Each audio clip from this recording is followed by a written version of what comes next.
So we're going to go ahead and get started. So here we go. We're talking about creating a learning progression framework today. And what our learning targets are for today is we're going to talk about our three questions: where we're going, where are you now, and how do we close the gap? And first of all, I'm going to clarify a little bit about the formative assessment process. And of course, we're going to discuss what happens when we don't have assessment data, how it's going to affect our instructional decisions when school begins again in the fall. And I want everyone to understand and develop a clear understanding of learning progressions in the formative assessment process and their essential purpose in learning. And we're going to use some collective efficacy to analyze and evaluate an actual learning progression. And we're going to talk about how you use this process to support educators and students. And students are the key here. One of the things that happens a lot with us as teachers is we tend to focus all the time on what we have to do, and we forget that it's really the students who are supposed to be doing all of the learning. So the formative assessment process, and you're going to notice that I say the word process a lot because formative assessment is not a thing, it's a process. And so we're going to talk a lot about that in just a couple minutes. But basically, students and teachers need to focus on these essential questions. And when we talk about where am I going, it's not just about the students. About the teachers, it's also about the students. So there is an essential learning goal. That's basically your essential learning goal. What is it that they have to know in order to move on? How am I going? Our learning strategies and the way that you monitor progress, or the way that students are monitoring their own progress. So it's a progress of where am I, and how am I getting there? Where am I now is when you're monitoring your own progress. So how am I going, and where do I go? Where am I now? Basically go hand in hand.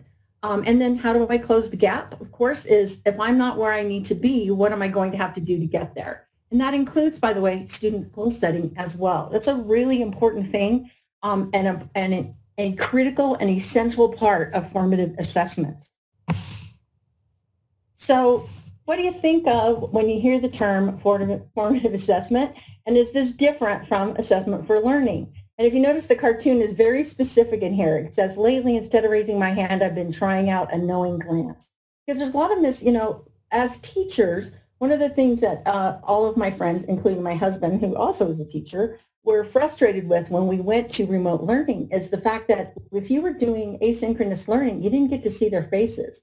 It's just as frustrating for me doing this because I like seeing people. I like to see the reaction. And when you don't have that, it's really difficult as a teacher who's trying to assess what's happening on time, during, and in the classroom at the same time. We look at those formative faces, and when students look confused and stuff like that, sometimes to have to slow down, reteach something, change what we want to say, find a different strategy, and that's part of that formative assessment process. And so what would like you to do is I'd like you to answer this question. And this is just a thought board. This is a collaborative board. And I want you to just jot down what you think of when you hear the term formative assessment. And if you notice, one thing that's cool about Nearpod, you can even add an image if you want to add a picture. You only have a couple minutes to do this. So go ahead and see what you think of when you hear the term formative assessment. And thank you, Becky, for the first person.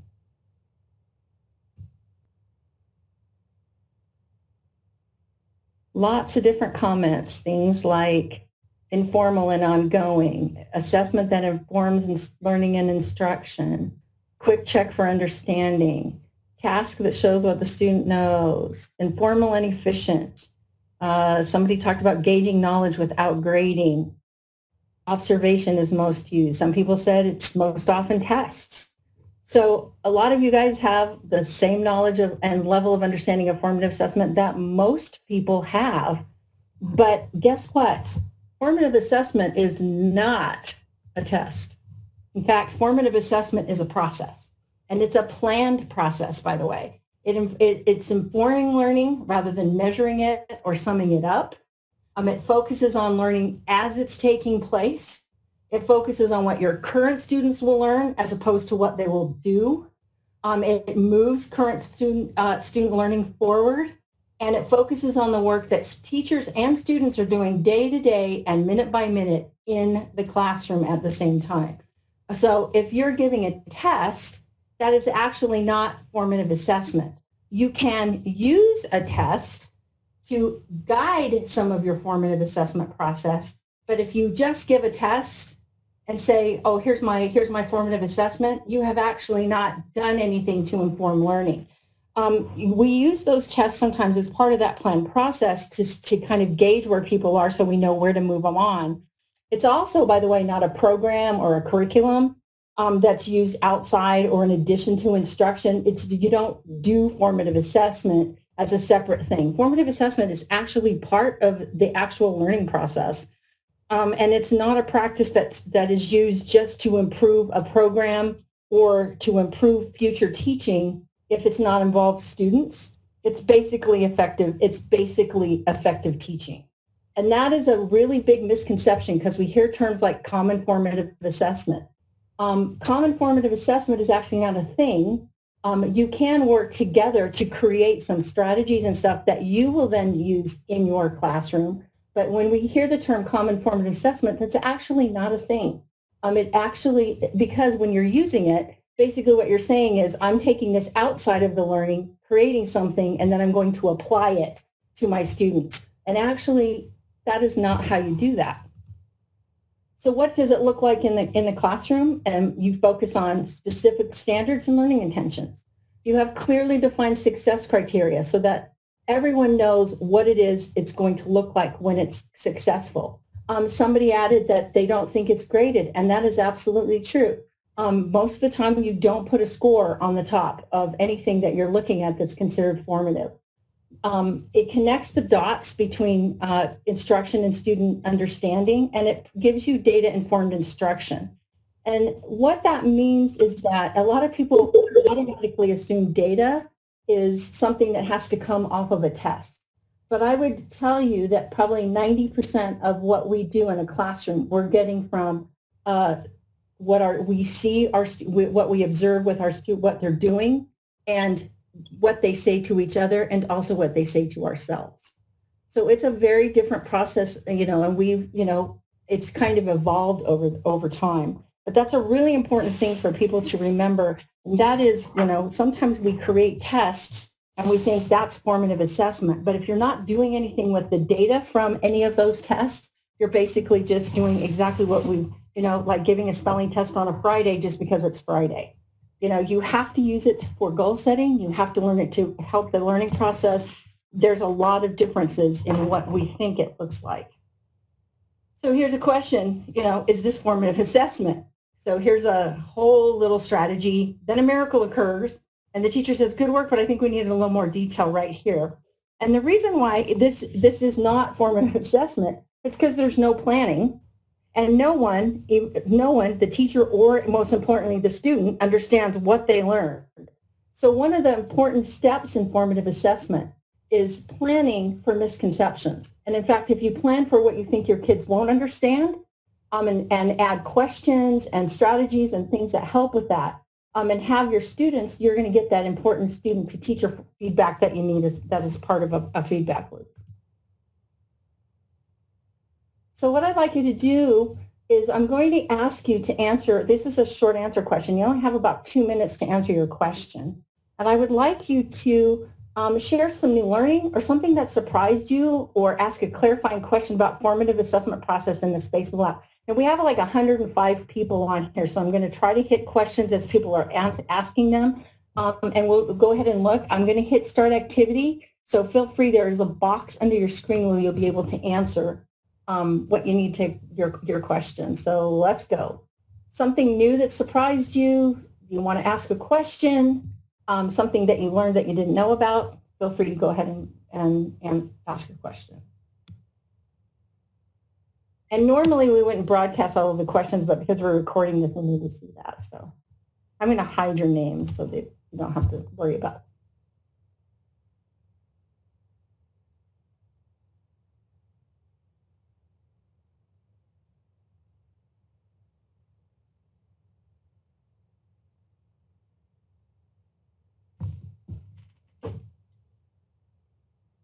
Okay, somebody said never put a score in something that's formative assessment. never is a little broad. But if it's only about the score, it's not really about the learning. And students need to have feedback. And so feedback doesn't mean you have to put a grade at the top.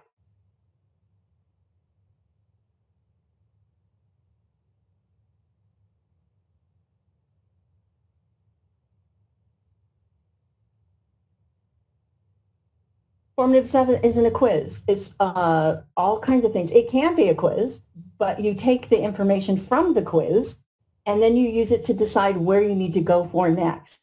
The problem with a quiz is that it sums up the learning and we basically say this is what happens. And it's what happens with this. A lot of teachers think that you've given a quiz and now you've done formative assessment because you know where your students are. It also depends on how questions you do this. With asynchronous learning, how do you observe? Well, that's some of the stuff we're going to talk about today. There are actually a lot of tools. Doing what we're doing today with some of this is asynchronous. You can actually use Nearpod, by the way, to do asynchronous learning and require your students to answer these kind of questions, to collaborate and share. And there are a lot of tools out there that allow you to do that. It's not just, an observation where you walk around the room and watch. Sometimes it's student feedback, which is a really important thing. And those are really important questions. I'm going to go ahead and go. I'm going to add a couple of these. Formative assessment is immediate. You need to be able, some of the things that happen is that we, feedback sometimes takes too long. That's one of the things I love. That's why Utah Compose is a formative assessment tool. It provides the students immediate feedback, which we can't do as teachers. Never putting a score on something. I have somebody that said, I didn't realize we should never put a score on something's formative assessment. It depends on what the process is, but if it's really formative, there's no score on it. It's basically just feedback based. And so that's part of this. And it's really important, by the way. I saw somebody that said they like the thing about planning. It doesn't happen on the fly. Sometimes you make immediate instructional adjustments when you're doing it, but it's really important that you understand that you plan into your lessons. Students may misunderstand this. This is something I've observed over time that I haven't seen them understand all the time, and things like that. And it's like an accommodation. Somebody's commented that too. Many students have those two things mixed, have these confused. I'm going to scroll down a little bit. Yeah, the thing about it's not somebody shared a formative assessment's not a thing, it's a process. Maybe it should be called informative assessment. We've talked about that. The problem with it is that we've got that.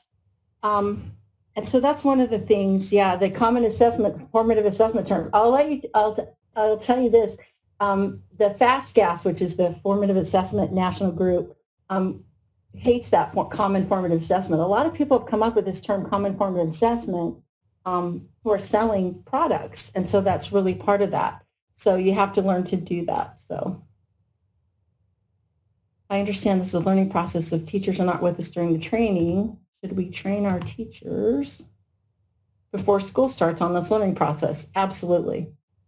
I would tell you that this year, more than any other year, and in fact, nationally, the most important thing teachers need to understand how to do is the formative assessment process. It is number one. Oh, okay, thanks. Ricky just sent me a text. I'll stop sharing. I'll stop clicking when you share. I'm trying to see some of the other ones. There's a lot of things. The misconceptions, somebody commented about misconceptions. That was a game changer for me when I started doing that. And formative assessment really should drive instruction. And I hate the term drive, using data to drive instruction. I like to inform. Because somehow, to me, that's my own personal bias thing. But this idea of assessment driving instruction, and yes, I work in the assessment department, is kind of takes away the humanity of students. Because when we talk about data, we're actually talking about students. We're talking about, when we talk about what's driving it, we're really talking about students. That's part of that. So if I'm already crazy pressed for time, I'm going to look at this one really quick. How can I use the data from formative assessment to guide teaching or reteaching? Well, part of this is that when you're using it and you're crazy pressed for time, you may want to start thinking about what it is you're trying to, get away from the idea we have to cover everything and start focusing on high level essential things. You can't do formative assessment with every single thing that you've already, it's impossible. And as we move through, you're going to see some of this and how create that framework. This will make a little bit more sense in just a minute. So I'm going to go ahead and move on so that we have a little bit more time. Some of this will make sense. Here's what I like. Education Next talked about what we call the iceberg problem. And this is what we deal with all the time. When students miss key steps along the prescribed grade level path or learn at a pace that's faster or slower, the standards don't provide guidance to teachers about what to do. And so when you know learning progressions, the intermediate steps before, during, and after,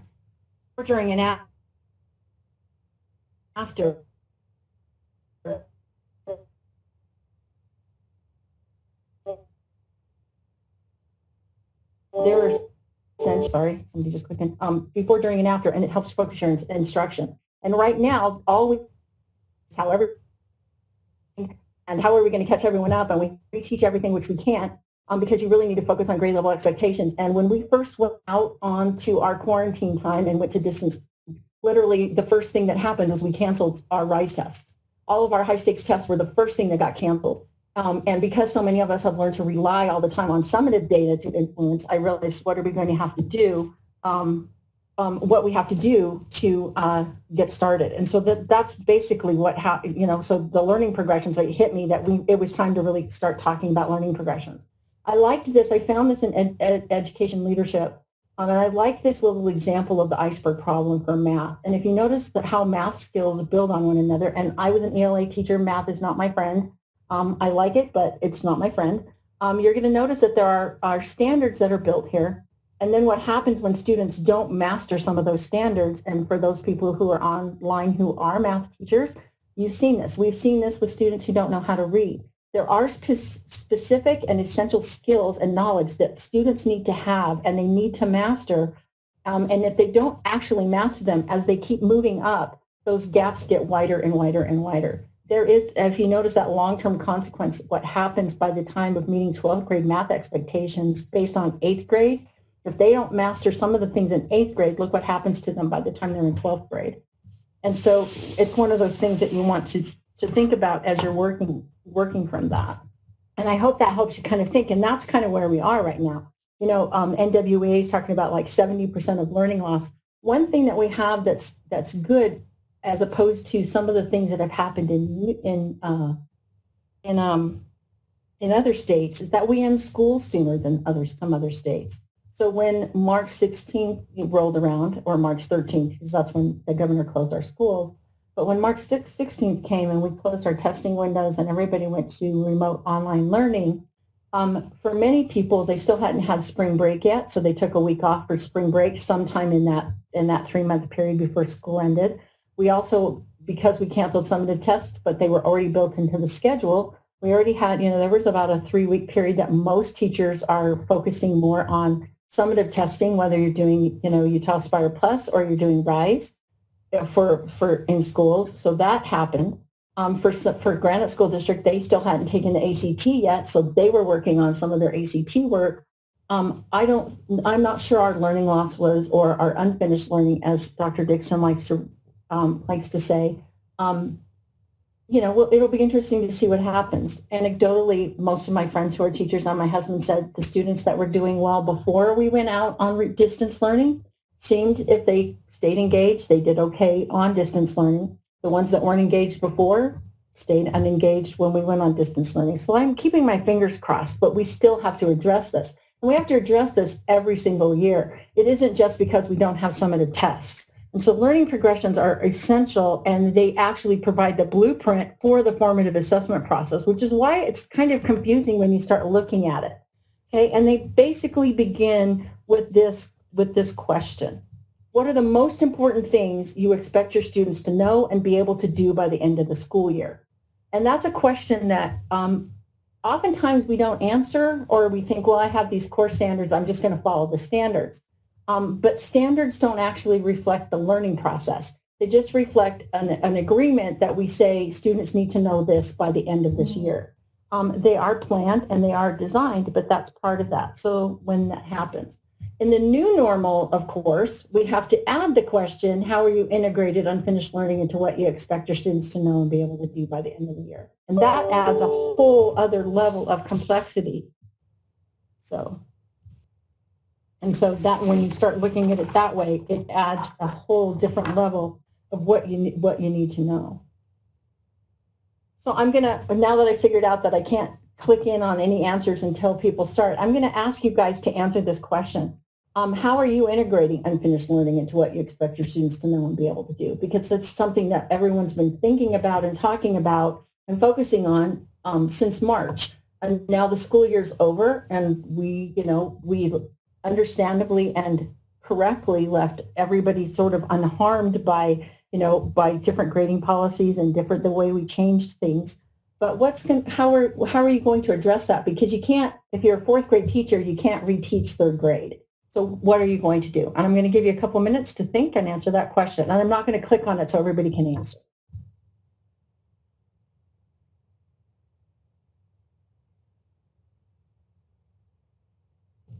Not seeing a lot of people respond. We only got but 4%. What are you thinking? What are you thinking about doing? Okay, thank you. I'm going to go ahead and click now. Since we're all learning new technology, I'm trying to figure out a way to do that. So there's a lot of things to do. Somebody shared flashback and flash forward, what essential skills are going to be needed from the prior grade to be successful in the current grade. That's a really good one. And it's something that actually we're going to address. Some of you may have attended that workshop that Solution Tree did a couple weeks ago where they talked about flash forward and flashback. The key is to focus on missing skills and not missing content, and assess the skills that are missing and teach them. Fill in the bottom of the iceberg. I like that. Thank you for using that.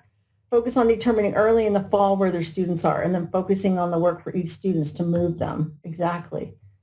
This is a good one. I'm lucky I teach 7th, 8th, 9th, and 10th science, so I know where the students left off, and I can start the year with a review of what they left off. I will do a lot of differentiation at the beginning of the year. Looping if you're lucky enough to teach in a situation where you get to teach the same kids year after year, first of all, you're already ahead of the game, because one of the reasons I think we did really well with distance learning is it happened in March where we knew the kids. Starting in the fall, for most of us, it's going to be new students, and that is a little bit intimidating because, the first couple of weeks trying to get to know who everyone is, that's going to be another challenge that's going to happen. So one of the things I would encourage people to do is not just focus on giving everybody a million tests at the beginning of the year and start working from there. Another concern that's been shared is some people are really concerned that we're going to give benchmark tests or interim tests, and then we're going to track students based on how they get on those results. And that is not the way to handle this. Tracking is never an appropriate way to start handling that. Working with tier 2, like somebody said here, we have somebody who shared, set aside time during the day for tier 2 support who have unfinished learning. So here's somebody who's really done, and I've hidden everyone's name. So if I share, if you don't want everybody to know who you are.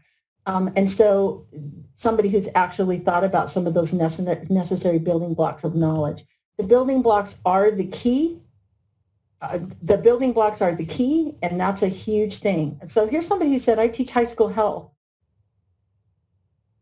And I'm not sure if this question applies to my subject. Well, it would depend, because are there any skills or knowledge base that your students need to have prior to taking your course? Some things are sort of individualized, but are there anything in high school health that your students should have learned at the end of last year from another course that they should have taken? And this is going to, as we move in, you're going to see that this is where those critical conversations start to happen.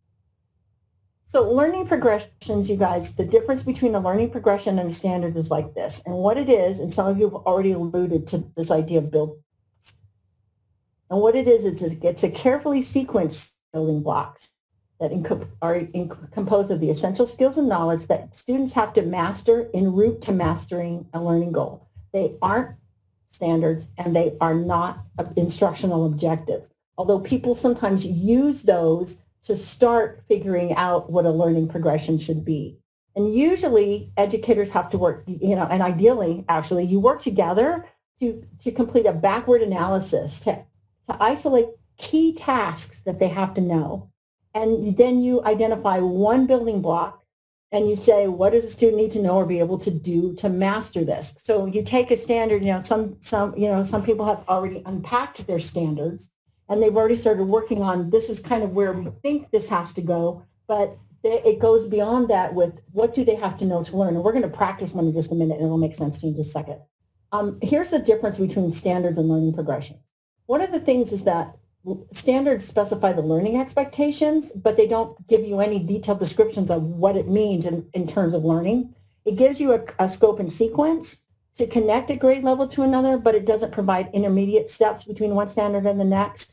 And to be honest with you, it's used often to measure progress on standardized assessments. And we're not just talking about our high stakes tests. If you're a CTE teacher, they have skills tests. Those are also standardized assessments that students know to demonstrate what they learn. The difference is learning progressions provide you a pathway. And so what it does is it says, this is what you have to do to keep keep learning moving forward. And it serves as the foundation for instruction and for the formative assessment process. It may indicate ages and grade levels and how they think, but basically it is built on the idea that learning is developmental and that some students don't always get everything at the same level. There are we know that students need to read by third grade. Students need to understand base 10 in math by a certain grade in order to help them as they continue to work toward different kinds of learning. And so that's one of the things that you can do.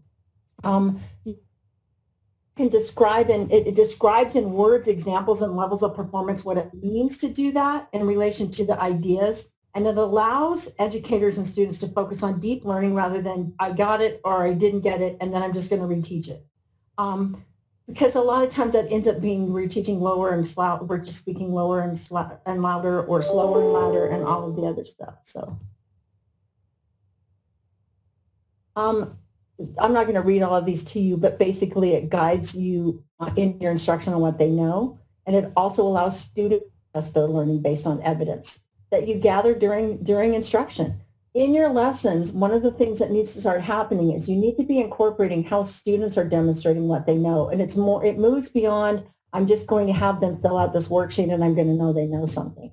It's how they discuss with each other. And you become, you're observing. And students can still hold discussions via Google Hangouts and other things, even in a virtual environment. If you're using Zoom, put them in breakout sessions and have them work together. And you pop in and out and observe what's happening that way. And give them ways for them to track what they're learning that is not connected to a grade. That helps a lot. One of the big complaints from on the KSL survey were that kids just gave up once they figured out that basically we had gone to a pass and incomplete model. The kids just stopped learning because we have made them so dependent on getting a score at the top of a paper to determine what they know and what they value, that they don't actually get what they're supposed to know. If you look at kindergartners and what they like to write about versus fourth graders, kindergarten teachers don't often hear, "Ooh, I don't want to try to tell a story or write a story with a scribe." Fourth graders, you tell students sometimes they're going to write a story and you hear a collective groan because they don't like writing anymore. What happens between kindergarten and fourth grade that takes that love of sharing and writing away from kids? A lot of times it's because we become the judge, jury, and executioner of all things writing, and we tell them what it is we like. We think that if we don't give them all the feedback they need, that they're not going to become better writers. And I'm not saying you don't give them feedback, but students also need to be able to look at their writing and determine what's good as well. And that's part of that formative process. And how do they develop and figure out what they know is good. When you're a real writer, nobody stands behind you and bleeds on your paper with a red pen or a green pen or whatever color we're using right now that prevents us from damaging self-esteem. But that's exactly what happens. The other thing is it helps you identify key building blocks so that you can plan instructional sequences. And it requires you to know how students progress. And this is where this gets hard. You have to have a deep understanding of your content or the content that you're going to teach and how learning develops with that, and how to interpret those progressions. This is not a simple process, guys. We're really comfortable with education now that we just want a checklist, check, check, check. I'm just going to move on. And that's why you don't do this for every single thing you teach. And in fact, my recommendation is if you can get one learning progression this year for one key concept that is so essential that your kids need to know it, and you can develop that with your team at your schools, because this process is most valuable if teachers are doing this themselves and not being told how, just given the learning progression, and said, this is the learning progression, but they work through it a little bit. You're going to find that it's one of the most powerful professional development and learning experiences that you'll have. You're going to need to focus it on the sequence and process of student learning, and you're going to create assessment situations and tasks and observations and interactions that provide insight into what the students are doing while the students are doing it as well. And this allows you to collect that formative assessment evidence of a student's progress. And that's what happens. And while you're doing that, the students are doing it as well. If you want to see some models, the Australian National Literacy Learning Progression, which is, Australia has a national curriculum, and they are miles ahead of the United States when it comes to this. So is New Zealand. Both of them have really good information on learning, learning progressions that you can go and model. Of course, they may have different learning than they have, but you'll be able to, I highly recommend you can just type in a car and it comes right up if you want to Google it to see some samples. But what we're going to do is I'm going to show you exactly what one means, and you're going to have a chance to practice. On the left side of the screen is a fourth grade math question on the area of measurement. And on the left side, figure 3, is Thomas's response, okay?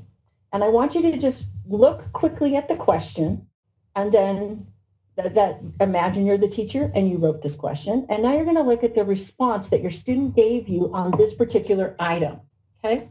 And I'm just going to give you a minute to think, and I'm going to have you answer this question. And what I want you to do is it's a two-part question when you see it, where you're going to identify what feedback you would give to Thomas about his understanding of the question, and identify any of his misconceptions, okay? And then think also about what instructional activity or strategy you would use to move Thomas's learning forward. And those are the questions that you're going to answer, but take a minute and just look at the questions. You may want to jot it down on a piece of paper so that you kind of know what you're looking at, because you won't be able to see the question, this slide when you have to answer your question.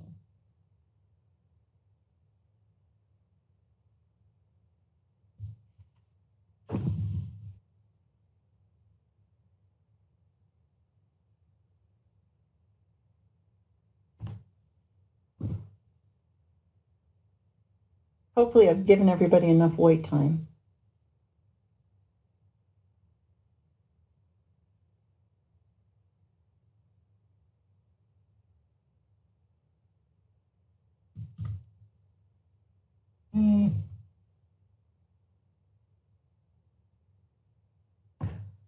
Okay.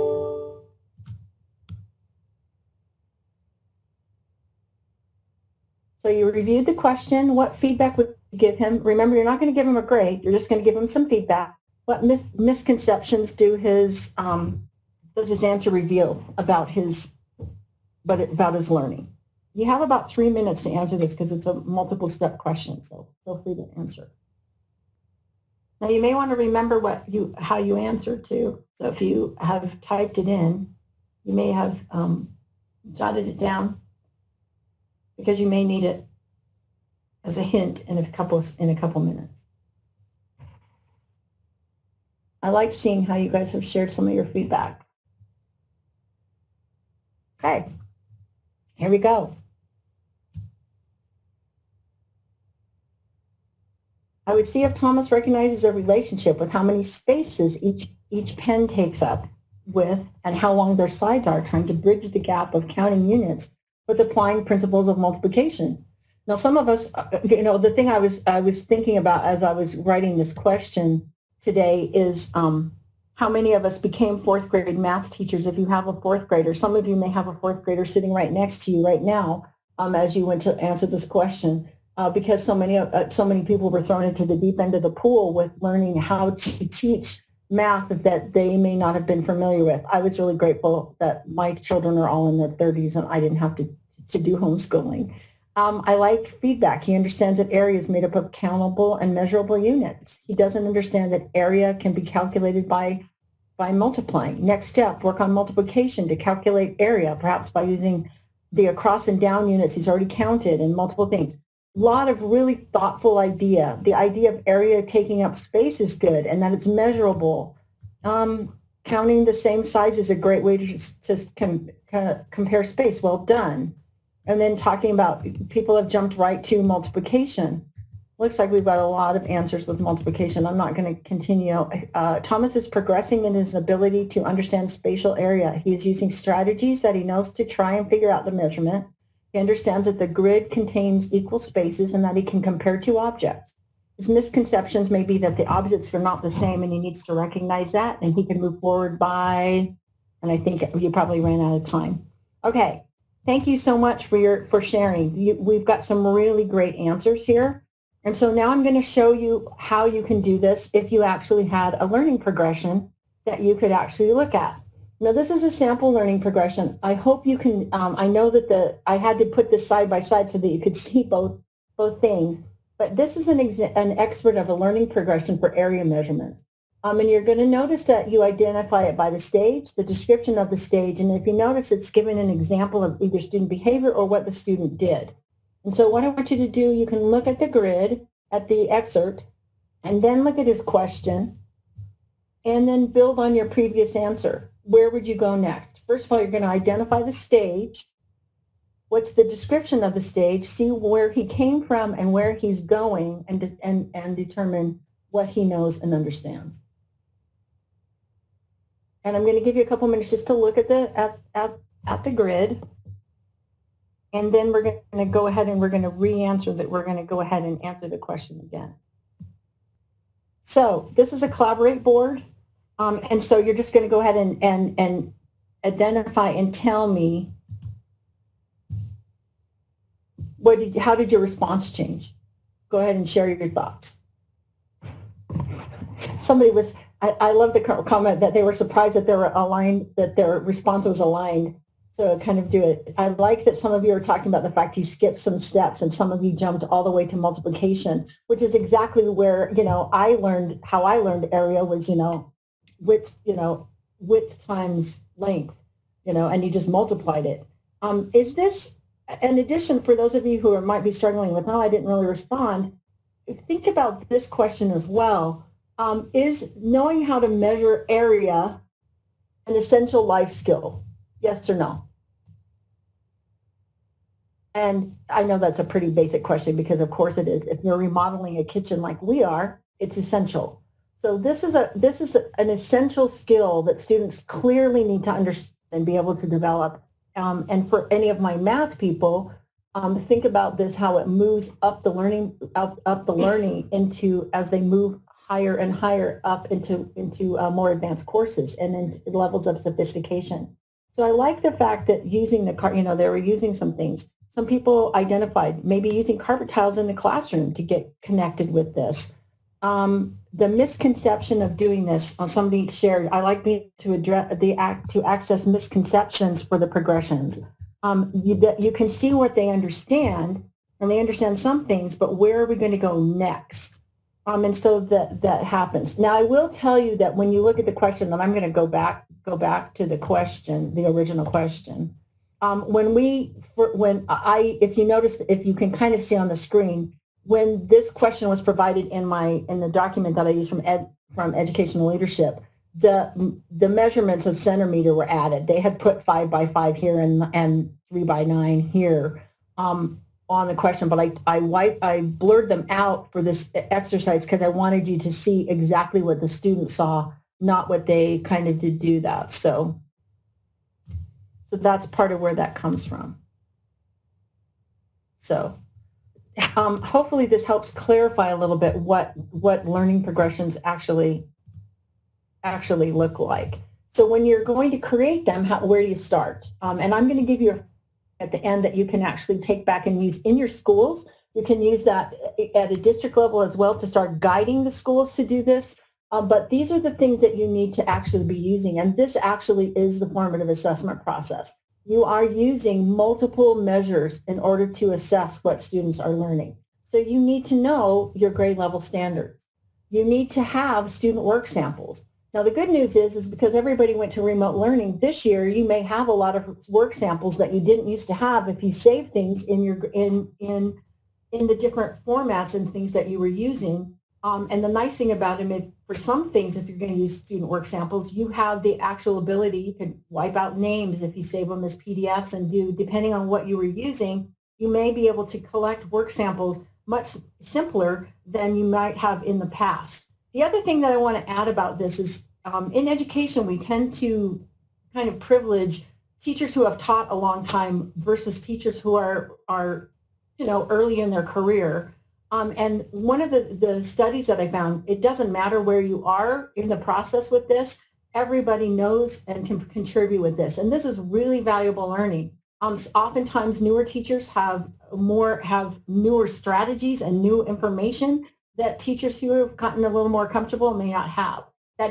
Everybody has and is bringing professional expertise and collective efficacy to the table when you're doing this. It's really important that we acknowledge everyone. Subject knowledge, of course, is really important. In fact, it's essential. You have to know the subject that you're going to create the learning progression for.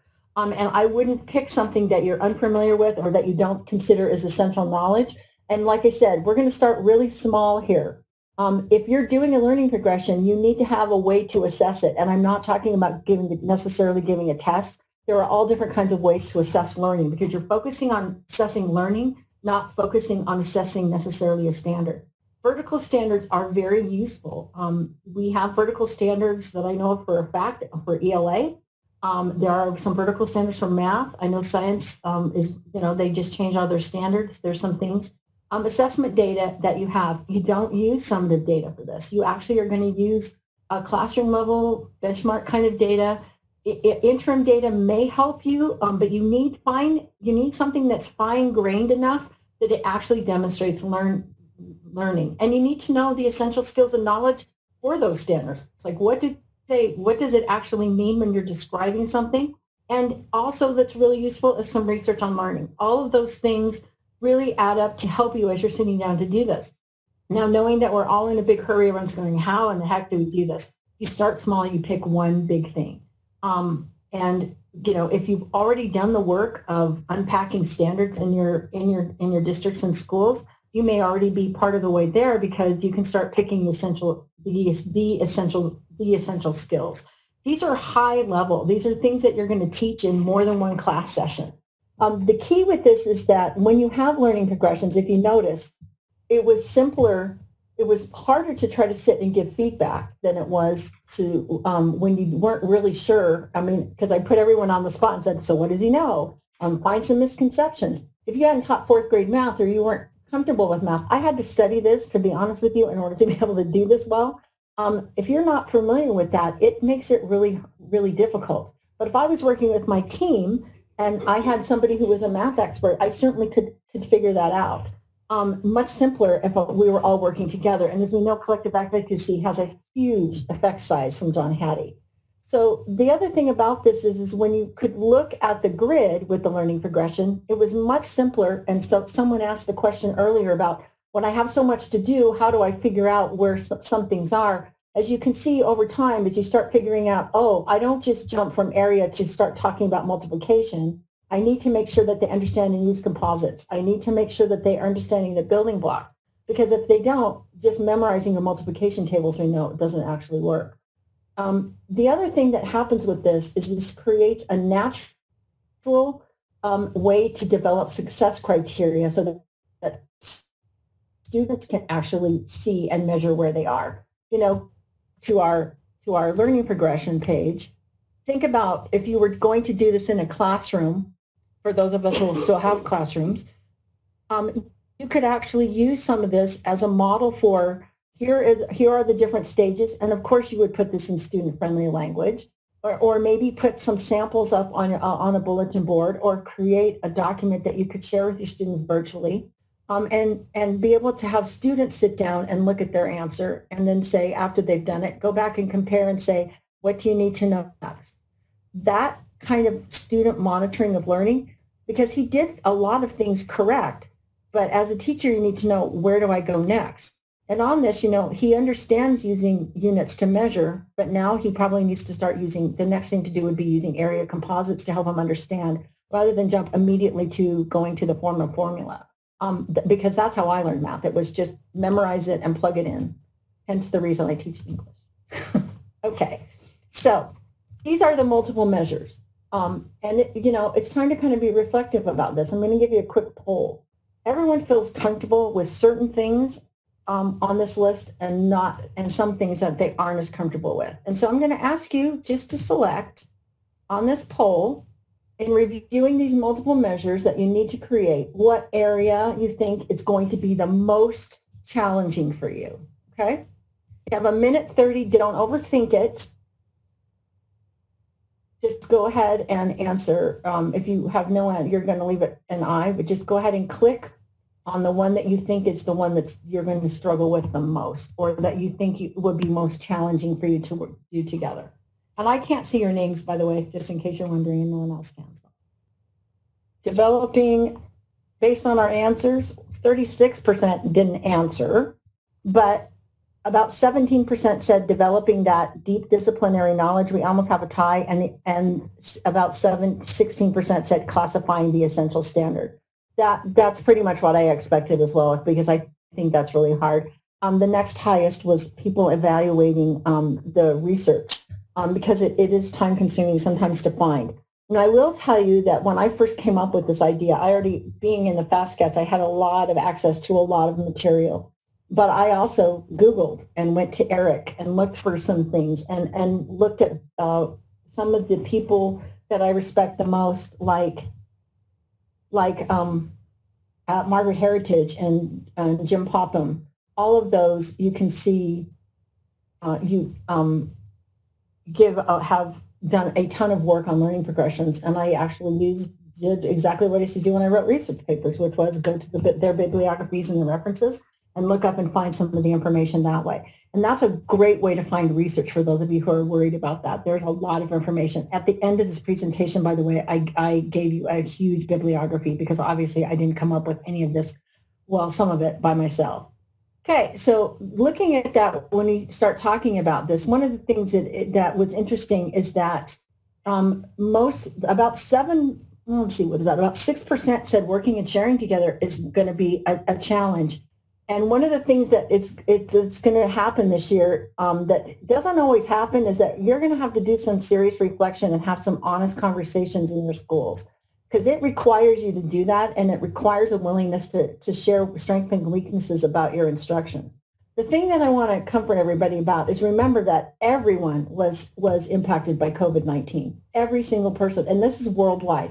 Unlike, Hurricane Katrina that took out Louisiana and Mississippi, this is the world. So when we talk about everyone being behind, it means everyone's behind. So it's okay. And we all know that everyone did about the best that they could. But when you sit down, when you come back to school in August, for most everybody will be August, and it may be some of them in July, it's time to sit down and start really talking about where did you get to? What unfinished learning do you know happened in your class, so that as you're talking in vertical teams, this is where I might need to get to, or really think about what I need to do. The technology was a barrier for a lot of people, just learning technology. Two of the best teachers I know, shared occasionally with me that they just felt like failures because they were so tired of just feeling like everything that they tried, nothing worked, and the eye rolls and the frustration. Of course, I taught junior high, so eye rolls are just a part of our life.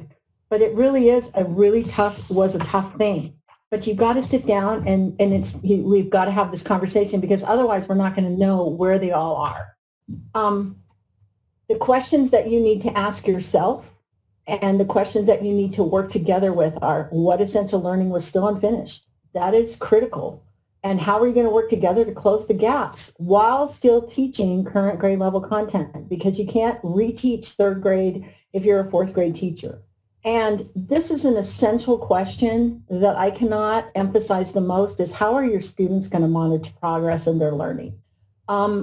As a junior high teacher, there was nothing more annoying to me than when students, because I'm only 5'4", and students started getting taller than me. When they would follow you around the classroom going, did I get this right? Is this what you want? Is this how this goes? And I don't know a teacher out there that hasn't had that experience, how annoying that is. And part of it is because we have sort of, in the way that we teach, taken away our students' level of ability to kind of monitor their own learning, like self-regulate and monitor their own learning, to do that. And there's nothing worse than being told when you are unsure, do you think it's right? So you need to find a way to kind of bridge the gap between, is it right, to do you think it's right, so that students start to develop that inner feeling. I think my weakness with math with this is that I don't think I ever got a good sense, a good number sense. I could read well, and I could do all of that, but I think sometimes I would just write an answer and it never even occurred to me, like, should I even check to see if this is really right? That development of number sense, somehow I don't think I either got that or it was something that I was really taught how to do. And so that's the best example I can give personally for what I'm talking about here. When you start talking about monitoring learning, if you think you have to read every word that your students write, your students will never write enough. If your students can only read in your classroom, and we don't expect they're never going to read enough. It's this is that kind of idea. We know that we are never going to have enough time to teach all of the things that we want our kids to learn. But our students also need to figure out what it is they're learning at the same time without relying solely on us to be the person to give them a score. Okay? Now I'm going to show you a video that comes from Jim Popham's book, Transformative Assessment in Action. And one of the things with this video, it's basically a college professor who's doing this, and he's going to highlight kind of the sentence stems that you think of as you do this. And I'm going to go ahead and see how this works because it tells me to do this, and I'm going to play it, and hopefully you guys can all hear it. It's about 3 minutes long. Welcome to Module 3. In Module 3, we're going to be talking about creating learning progressions for your unpacked standards. And the foundational text we're going to use to guide us is James Popham's Transformative Assessment. We're going to specifically look at Chapter 2, Frameworks for Formative Assessment. This is a book that I found highly readable and very valuable for my work in the classroom. And I really recommend that you purchase that if you're so inclined. So in this chapter, Popham goes over 4 steps to creating a learning progression. The first step is to acquire an understanding of the learning goal. And I think one of the things that really struck me here was in step 1, you operationalize the learning goal. And he had a really nice statement that I found very handy. If the student can do blank, they have mastered blank. So you ask yourself, what is the student going to do to show me that they know or can do what the learning target's asking them? And 2, you take that learning target and you break it into sub-skills, bodies of enabling knowledge. As far as what that means, there's a glossary here that can give you the definitions of that in the presentation. I think the important thing here was it's building blocks are going to be things that are so crucial to mastering the learning target that if they cannot do it, or if they don't understand it, the learning goal is not going to be mastered. So this is a nice way to sort through maybe things that would be nice to know but aren't crucial for them to know.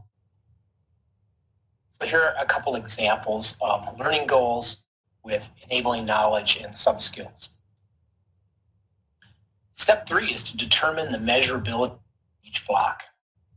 I think the key statement here is when he says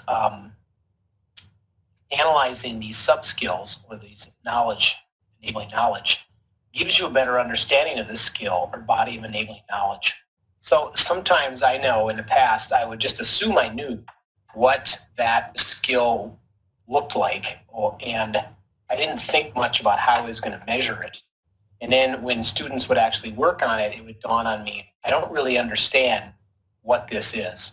Some examples of some measurable verbs and some unmeasurable ones. And the key thing here is most Bloom's taxonomy verbs are going to be measurable. Step 4 is to arrange all of this into a sensible sequence. Key thing here is allowing time for assessment. And if something is going to take longer to assess, that might influence the order of where you put it in your instruction.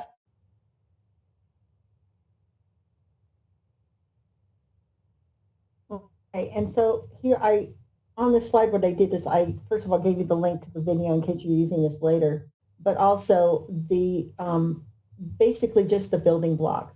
The thing that is the most challenging, and I love that, if the student can do blank, they have mastered blank. And this is one of the things that I found the most valuable when and by the way, I've read Transformative Assessment and Transformative Assessment in Action, the following book. And the idea is the best order that most students should learn it. And that's where the unpacking standards helps a lot. The other thing is number 3, and if you can't measure it,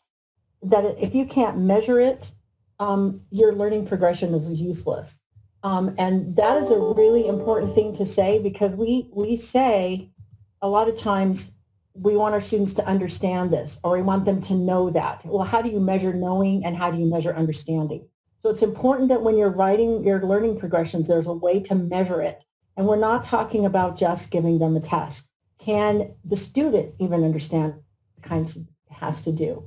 So this is starting the process of developing them. And so I'm going to start here. First of all, you have to review more than one grade level standard. And you're going to see in the next few slides the connection between those multiple measures that we talked about.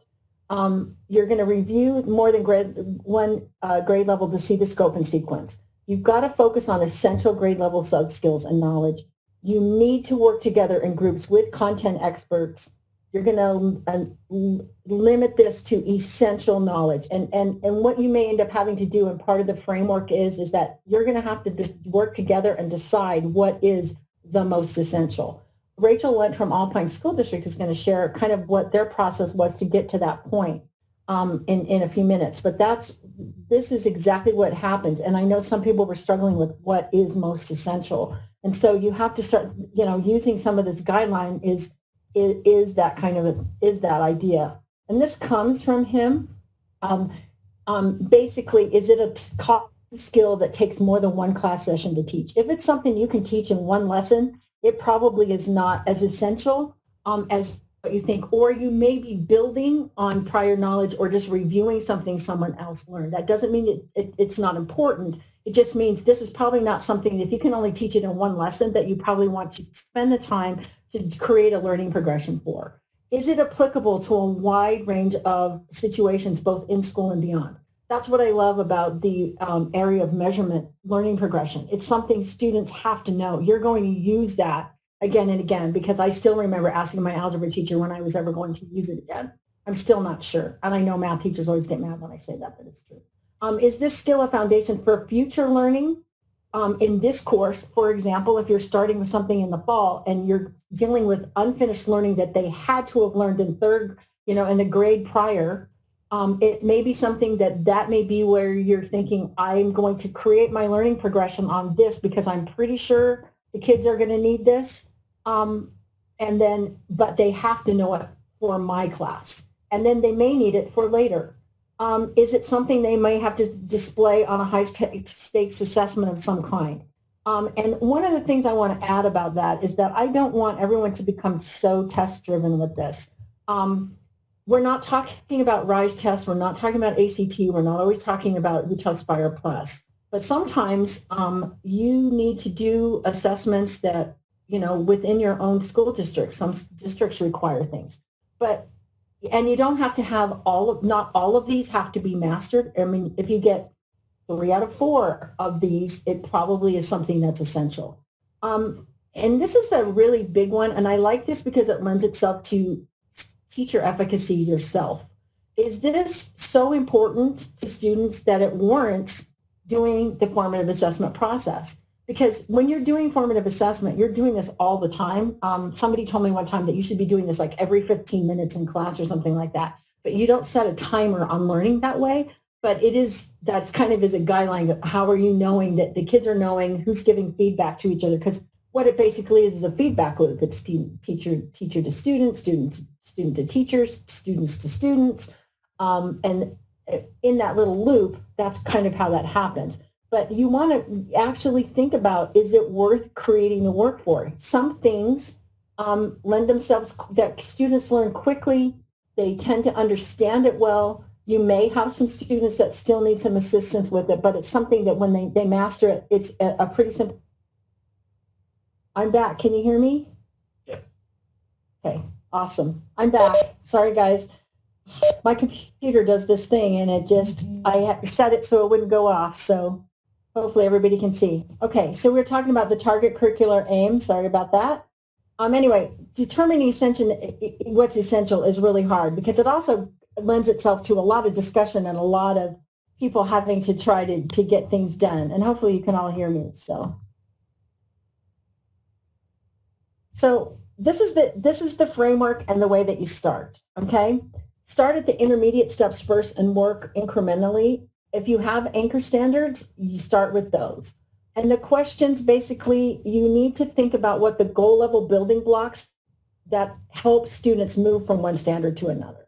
And what standards provide a foundation for the major work of the grade or the subject. And how does it relate to or support an anchor standard? And what are the essential skills that cut across strands? One thing that will help you not go crazy while you're trying to do this is pick things that you can combine or that carry across. Picking one specific thing, like I'm only going to teach my students about mitosis, and that's the only thing I'm going to learn. It carries across into other things to do with cells and division. So that's one of the things that you may want to kind of think about when you're looking at it. Now, when you're creating one of these, I'm going to share, like, this is the stuff that you need in order to do this. If you're doing this in person, you know, you can do this as simply in person as you can online, but you have to be synchronous. You can't send people to go do this. Well, you could, but it would be pretty difficult at the beginning for the initial work. And you're going to need things like the copy of the core and the vertical alignment standards, if you have them. You probably want some discussion protocols of how are you going to have, you know, set up some ways to discuss and set norms. Sticky notes are your friend. You're going to want some assessment data if you have any. Student work samples, the research. You're going to work with grade level or content teams and instructional coach, content experts. And then you're going to work together first in grade level and content teams. You're going to regroup. You're going to do some feedback protocols, and you've got to have some time for instructional revision as well. And if you notice, I wrote the same thing for asynchronous. You're going to need to have the same materials. It's just going to be trickier making sure that everyone has access to those materials.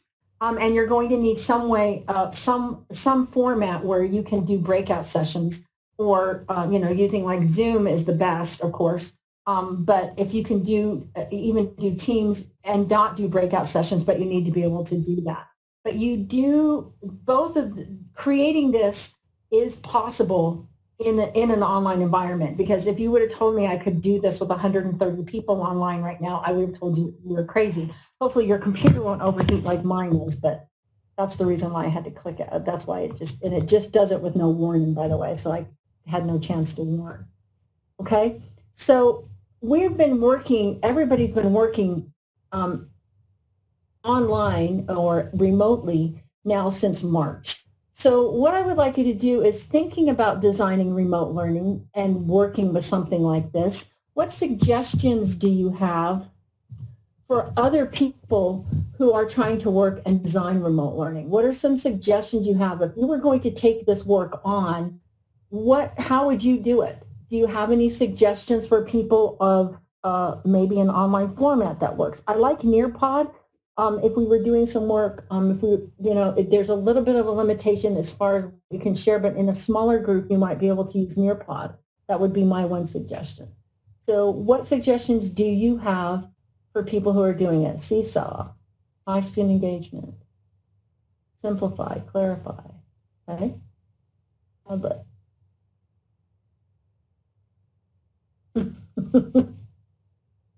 technical literacy, I like that.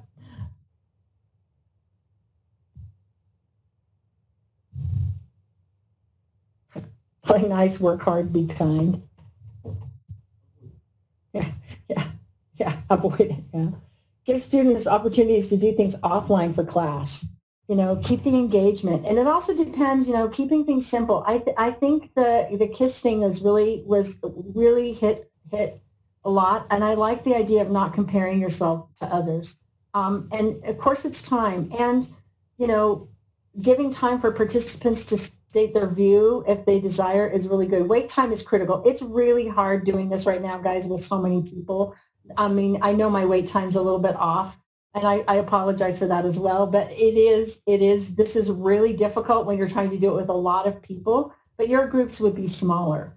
And the nice thing about this is, I like this nice, play nice, work hard, and be kind, because everyone does have their favorite thing that they think is the most essential, and it really does lead to some really serious conversations. And some schools have better working environments when you work together than others. It just depends, and that would be where it's really difficult. And for doing remote learning, when you're thinking about this, you're going to have to take this information and share it with students. And I appreciate all of you who are putting things in for what people were doing. I like to plan ahead and create an agenda, being prepared, making sure you've got it. The Nearpod thing, I like that. I will tell you, I'm on the micro-credential advisory board. For those of you who are interested in Nearpod, there is a micro-credential for Nearpod. I haven't done it yet. I may do it if I have time, but I do like it. Nearpod is, and so if you're interested in learning more about it, that would be one way to possibly train yourself. Katie Hill, we have a state license now, and I think every single district and charter school probably has somebody now from Nearpod who's now in charge, and I have a feeling that you guys are going to be learning about it. I like this a lot. I found it really useful because it's easy to keep people engaged, even in pretty big groups. I'll share that. Does Nearpod work in Canvas? My understanding is yes, but I could be wrong about that, but we'll check on that. We can check on that, and we'll find out. I think it does. Okay, so here's the framework, okay? When we talk about creating a framework, you want to come up with some kind of a model, and I showed you one that was just basically a table, okay? But a framework or model that you think is an accurate representation of how things really are and how learning develops. Now, the one that I showed you on area of measurement was already established, had already been put into a grid. But when you first start doing this, you need to understand it's going to be messy.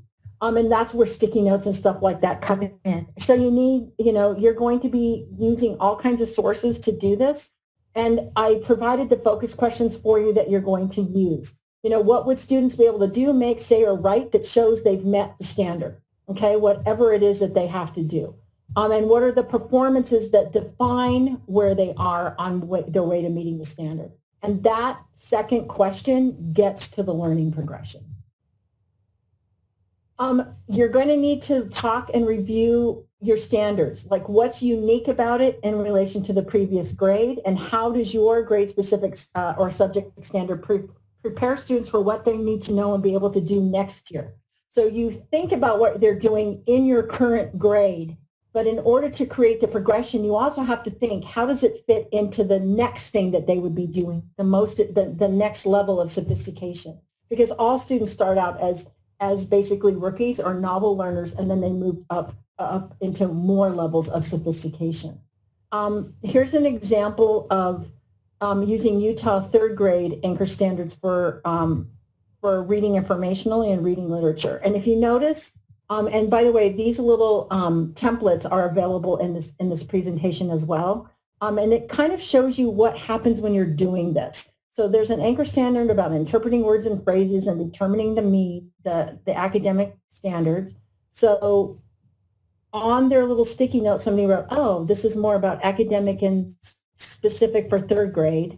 And in third grade, rating 3-9, they're going to talk about themes. And then what the teacher was thinking, if you notice what the teacher was actually thinking, it's kind of long, but basically what happens in second grade, students have gained experience with determining the meaning of words and phrases in grade level text. Here the emphasis is on academic and domain specific words that students encounter in their subject area reading. Students will continue to apply this vocabulary knowledge in the following year. So if you noticed it, this is what they did last year. This is what they have to do this year. And this is what they're going to have to do next year. So that as you're thinking it, it helps you kind of apply the same thing. For second grade, the end of year expectation for second grade is that students can compare and contrast different versions of the same story. The second grade standard does not identify specific points of comparison like theme, but the third grade standard identifies 3 literary elements.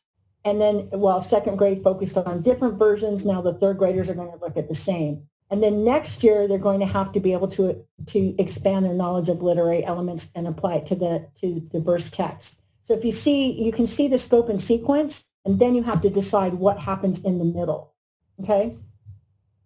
As you're doing it, you're going to be reflecting. You may summarize or paraphrase. You may react to a standard. You may reflect on a standard. You know, you're going to have to, these are all actual transcripts of discussions that teachers were having while they were looking at this. And so the reason why I share this with you is this is a great way to get discussion started. If teachers are a little uncomfortable, well, what exactly am I supposed to do? Show them this slide, because really and truly, I love the way it just talks. So some people may want to paraphrase, but let's react to it. You may want to develop some questions that you ask each other about this. But the connections between standards, the connections to the previous grade, understanding what happens with this or what it actually means, paraphrase and make sure kids understand it. That's part of that whole unpacking process. And it will be messy because as you start doing this, you're going to be you might be sticking sticky notes around. If you're doing this synchronously, have the teacher start arranging their sticky notes or sharing it, like I said, with using Nearpod or Padlet or something, if you can access Padlet. All of these allow you to move and share what you do, and then you just need somebody to be doing that. The biggest thing you want to notice is the essential skills that cut across the strands. And what you want to do is how are they connected?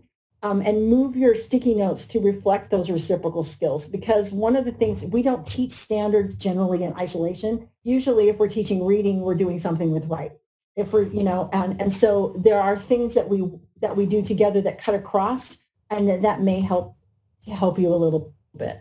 Here is to make connections. If you want to connect certain things, what they are, like what relationships exist, like between reading literature, reading informational, writing informational, and writing narrative. And then what are some of the recurring foundational standards that occur? And I use ELA because I know ELA, okay? But what relationships exist, and what do I want my students to understand about these relationships? With cross-cutting science standards, this is essential. This is, we don't do, we memorize the term and then we try to apply it. And then one of the things that you need to understand is that this is a fluid process. You don't go, I've got my learning progression done, I'm never going to have to look at it again. These actually, you're going to have to evaluate them and think about them and look at them after you started applying them. But after you've kind of got it, you have to think, where is the hard work? What's central? How do they interact with each other? What appear individually, but also represent important skills? So, have you covered all the major building blocks? And is it pretty much an accurate representation? You may do this as a web, you may do this as a table, but once you kind of have it together and you start looking at it, you're going, okay, they move from here to here to here, or it may work outward. Because remember, learning isn't linear. That's one of the things that's really important to remember, is you may see, wait a minute, there's way more things off of this web or another. And there's a little way, I provided this little template for you. This is how you assess and analyze student work. This is a tool that you can use to start looking as you're analyzing student work. If you're going to use assessment data, say you've given a RISE benchmark module or you've used some other test, you need to think about, you have to answer these questions. The students can do this, so I can tell they've mastered that. The students still need to know blank in order to master blank. And if the students have mastered blank, the next step is this. And you want to go ahead and look at, at the data. And let me tell you, and you may want to write this down somewhere, aggregate data is your friend. You can drive yourself crazy looking at every single student's individual answer on every single individual question, and it will make you crazy. What I like about the RISE benchmarks is you can get, if a benchmark has 10 or more questions, you can actually see the best 5, worst 5 answers as you're looking at your whole classroom. And you can use that data to kind of analyze, I think they're ready to move on. Of course, as you're doing this, you may start to see some patterns or you may notice that 2 or 3 students are really struggling. That's when you may want to dig a little bit deeper. But when you first start doing this, don't focus on an individual student or even 2 or 3. You want to think of this broadly and work from there intermediately and then get closer. Okay. Rachel, we're going to show you what Alpine has done over the last 5 years as they started unpacking standards. And I need to, Emily, will you unmute Rachel Lunt? So the 4 years ago, the 2016-2017 year, we decided at the district level that we wanted to determine some essential standards for language arts and math. We held off on science until the new science was fully in the works and teachers had some experience teaching the science. So that's a process still coming. So we brought in a representative from each school and each level to help kind of work through a process of determining what our essential standards would be and narrowing those down to language arts and math for each grade level. The following year, we changed our elementary report cards to being a standards-based report card where we track the mastery of those essential standards for language arts and math. And then the 2018-2019 year, our school board or our district created a goal centered around essential standards assessment and success criteria.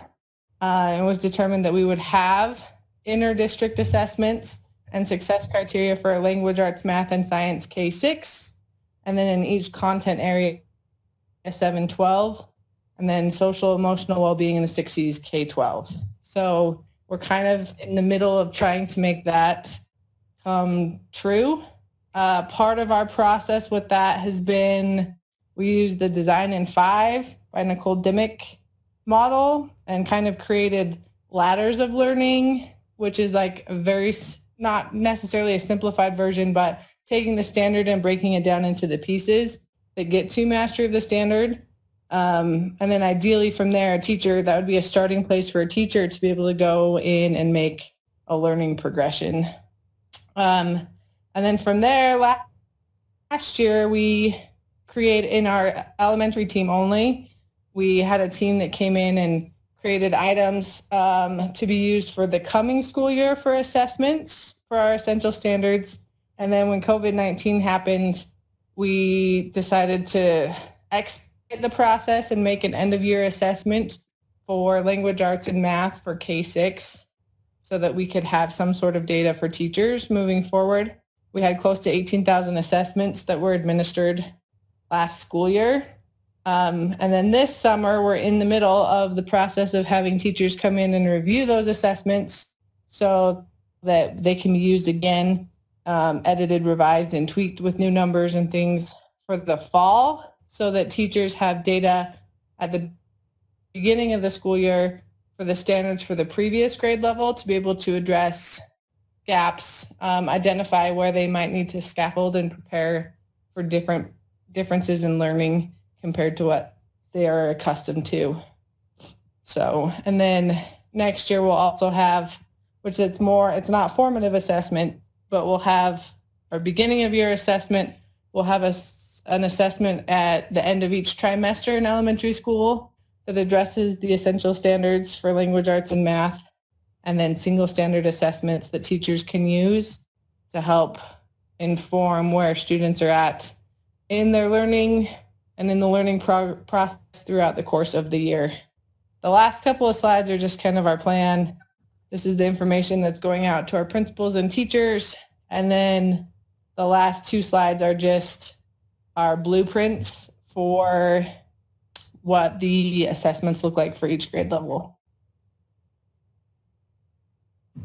Thanks, Rachel. Yep. I hope everybody will scan it. I'm going to click to the next slide because I just gave you about 2 minutes if anybody is interested in has some questions they would like to ask her.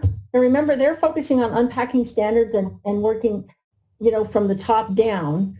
And so that's the difference between kind of what we're talking about. But you have to know what are essential standards in order to really do this effectively. And now I'm guessing they may take this back down to their school level so that they can work even more closely, not just from a district level, but essential learning that may have happened more at the school level where, each school is its own individual community. And so there's some little things. So. Yep.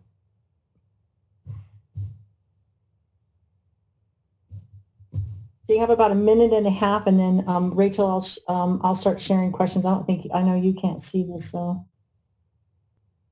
If you notice, this takes some time to unpack standards. So one thing that if you don't have the time to work from a district level with it, the vertical alignment and start looking at some of the other things that you did would be really an effective strategy to start because you're going to need to start somewhere. Okay, I'm going to go ahead and share some of the questions so that she can answer. And here we go. How would this look for a content course like chemistry and physics? Our secondary teams are they're starting to work through the process. So we have, like we did it with our world languages this summer, we brought in leads from the German team that are making assessments, a formative assessment that they'll use across the district. The idea is that we would get courses like chemistry and physics in as well to create some assessments to use as checkpoints along the way for those in secondary. Somebody asked, what's the format of your end of year assessment? Mastery Connect is our assessment platform. So we created assessments in Mastery Connect. They were all technology enhanced items.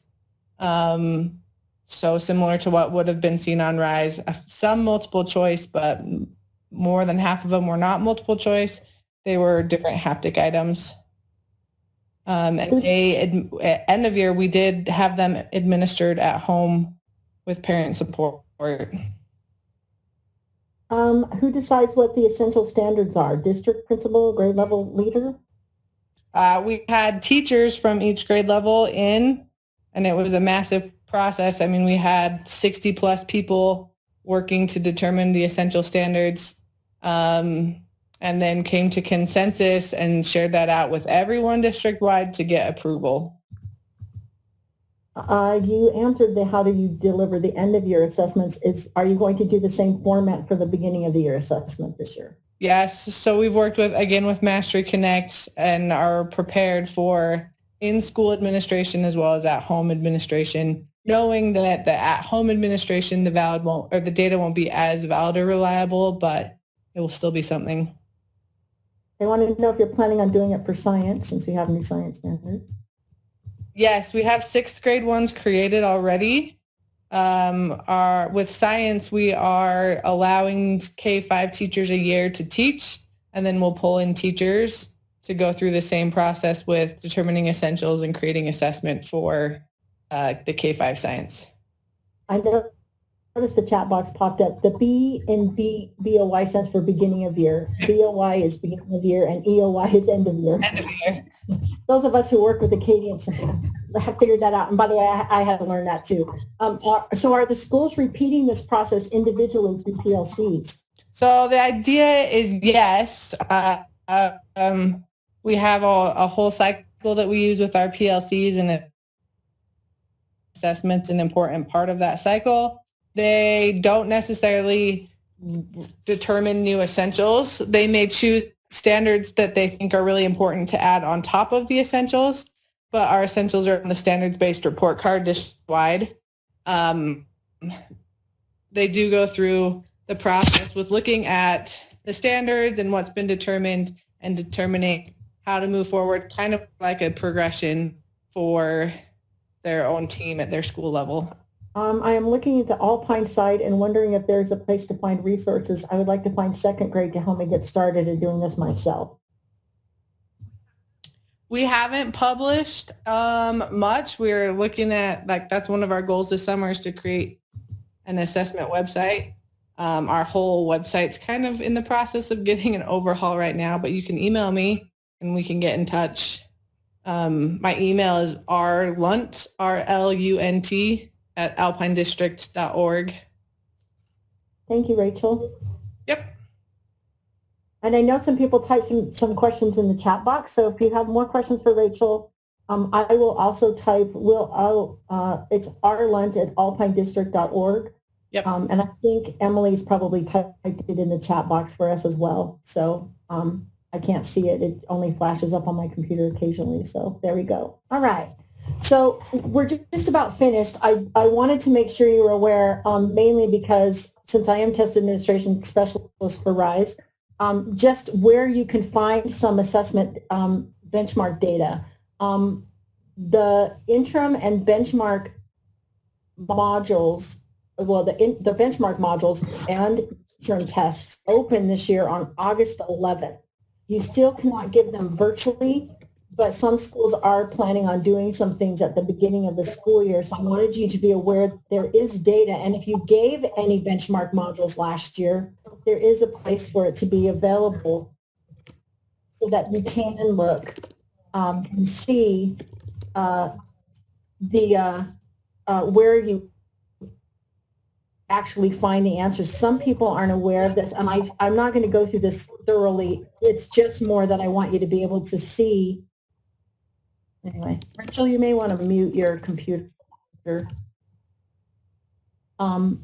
Anyway, so you can see the classroom level data.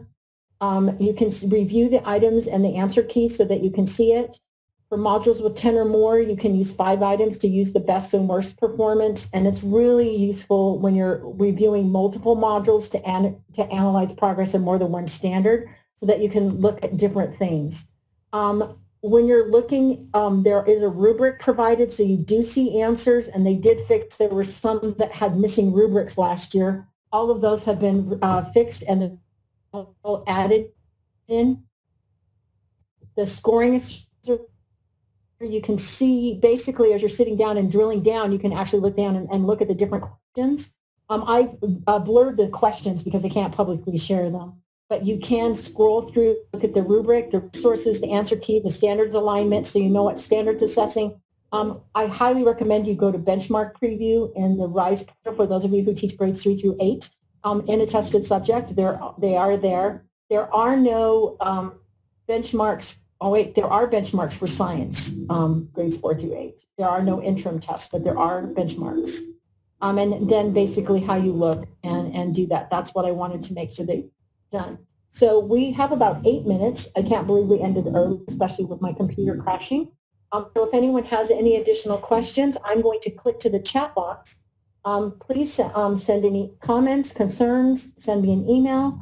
My email's listed right there. And I found this note, believe it or not, scrolling Facebook, and I really liked it. If you notice, from 317, 1 month, 2 months, 6 months, 1 year from now, you won't say to your students, you should have learned this, or usually we would be doing, but instead we're going to say, here's where we are. It's the perfect place to start.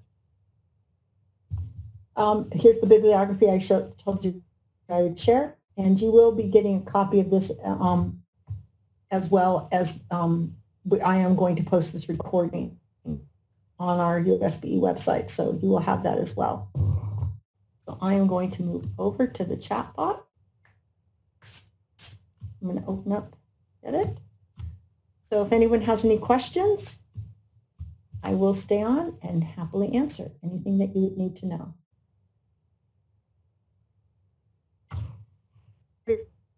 Remember, we are going to repeat, I'm going to repeat the exact same one on July 30th, but the same course course number as well. And I will be presenting a whole bunch of stuff on formative assessment through the whole next school year. Yeah, and I will go back one slide. Thank you. I will be presenting this through the whole school year, and I'm happy to work with you however we need to, virtually, down at the school level, however you would like, and I'm happy to help guide you if you have any help. So, but yeah, I will be sharing. I promise I will be sharing all of this as soon as we get it recorded and shared. But yeah, you will be getting it, and I really appreciate all of the comments and the participation. Hopefully, you learned some new stuff today. Okay, the RISE benchmark modules are on the RISE portal at utahrise.org. Send me an email if I can only see the questions, and for some reason I'm not able to get back to access my chat box. Oh wait, here we go. Just a second, let me see if that works. There you go. The RISE benchmark modules are on the RISE portal, and so they are there as well. So all those things, where can I find some simple steps to get started? Okay, the way to start is really sit down and decide what is the most important thing that you think in whatever you're going to teach first, and that will help a lot. So, and I will be doing, like I said, the July 30th, and I will send the post to everybody. Everybody who's on today, you will get a copy of the post, and we should be okay. And I'm looking to see about anything else. So thank you for the great feedback, guys. We may send you a feedback survey. It seems like a lot. I will tell you this, you guys, think of this, and this is what I used to tell my own students. Remember, we eat an elephant one bite at a time. So start small. You're going to have to identify unfinished learning. Where do you think is the most critical thing that your students need to know that they may not have mastered last year, that you may want to look at, that you know continues into the next grade level or into the next course? Start there is where I would start.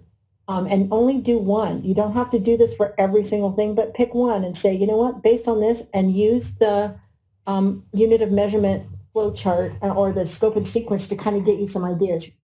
Just follow some of the stuff. I promise it does work. It just takes a little bit of time.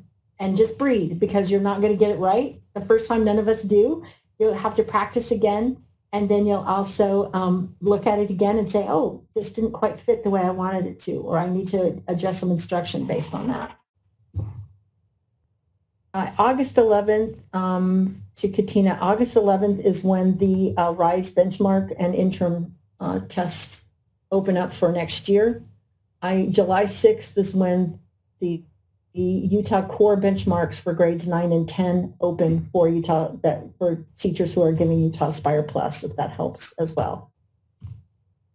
And thank you so much, you guys, for participating, because it wouldn't have worked very well if I didn't get any audience participation. So I appreciate you guys understanding and learning along with me how we use Nearpod. So thank you so much. And I'm going to go ahead and close off the presentation now. And stop sharing. Thank you so much, guys. You have my email. If you have any questions or concerns, I'm happy to share it. Oh, just a second. I see. Just a second. Oh, yeah. New teacher, don't panic. Use what you know and pick something that you feel pretty competent teaching. That's what I started with. When I first started looking at formative assessment, I picked the thing that I not only liked teaching, that was essential that my students liked. I started with writing. And then I went to, and that's where I focused and started with that originally.